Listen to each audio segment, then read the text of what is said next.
Bonjour chers clients et partenaires de Technology House et BMP CRM.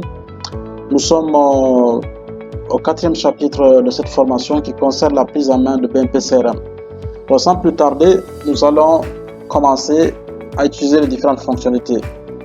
Nous allons commencer par la gestion des clients. Alors pour gérer vos clients, tout simplement, vous accédez à travers le menu client, vous cliquez sur le menu client et vous aurez l'interface de gestion de vos clients. Alors par défaut, vous avez la liste de beaucoup de clients ici.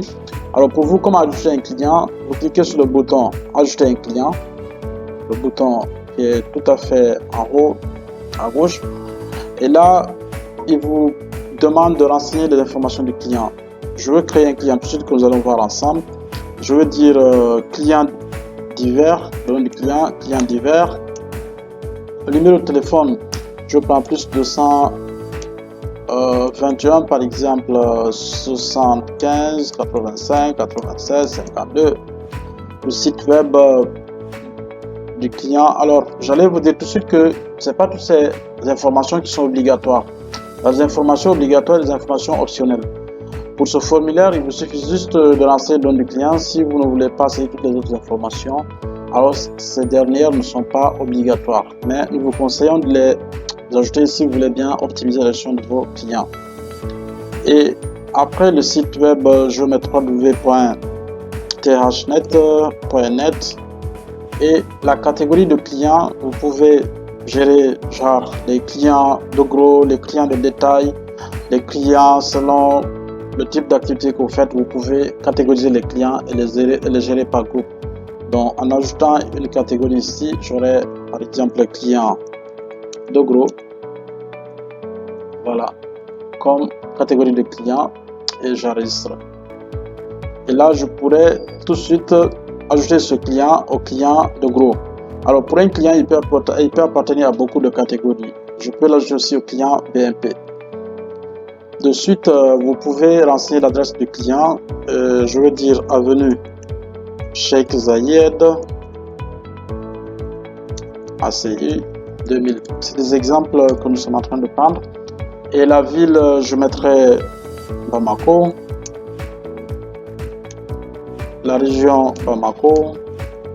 Et le code postal c'est BPE 2516, le pays Mali. Alors je pouvais tout de suite corriger le numéro de téléphone pour rester dans la conformité. Alors on aura plus 223 20 22 29 89, c'est le numéro de notre service. Et là tout de suite vous avez deux options, soit vous laissez le client en tant que compagnie, ou bien vous laissez le client et vous créez un contact. Donc c'est quoi la différence? En enregistrant le client juste à travers le premier bouton, vous enregistrez uniquement que la compagnie. Mais si vous prenez sauvegarde et créer un contact, vous créez des contacts pour la compagnie. Je vous explique. Donc pour chaque client, vous pouvez avoir des interlocuteurs à l'interne, comme par exemple la secrétaire, comme le comptable, comme le service des achats, gestion des achats. Donc vous créez des contacts pour chaque client pour vous permettre de faire la gestion de vos différentes relations, des facturations et tout ça. Donc pour ici, je prendrai sauvegarder et créer un contact. Donc nous vous conseillons de créer des contacts pour chaque client. Ça vous permet de faciliter la gestion de votre portefeuille clientèle. Donc ici, je prends le prénom du client, Monsieur Koulibaly. Oui, ça c'est le nom de famille. Alors le prénom, je vais prendre Moussa Koulibaly. Position, c'est le poste occupé par le contact. Je veux dire Respo achat. Email, je mettrai contact arobase, je vous dis un exemple, igandal.com. Alors rassurez-vous que le mail que vous renseignez ici, c'est un mail fonctionnel, parce que toutes les autres informations que vous envoyez derrière vont être adressées directement à cette adresse. Donc rassurez-vous que c'est une adresse valable et qui est correcte.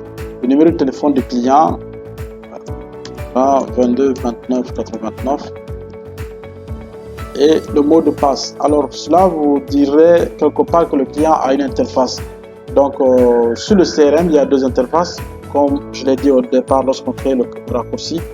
Il y a une interface utilisateur et une interface client. Donc en créant le mot de passe, vous invitez le client à accéder à son interface pour voir tous les adressements qui se passent entre vous et le client. Donc ici par défaut, je peux prendre 1, 2, 3, 4, 5, 6. 1, 2, 3, 4, 5, 6, mot de passe. Voilà, vous pouvez voir le mot de passe ici. Comme vous pouvez gérer les mots de passe automatiques en cliquant sur ces deux flèches qui forment un cercle.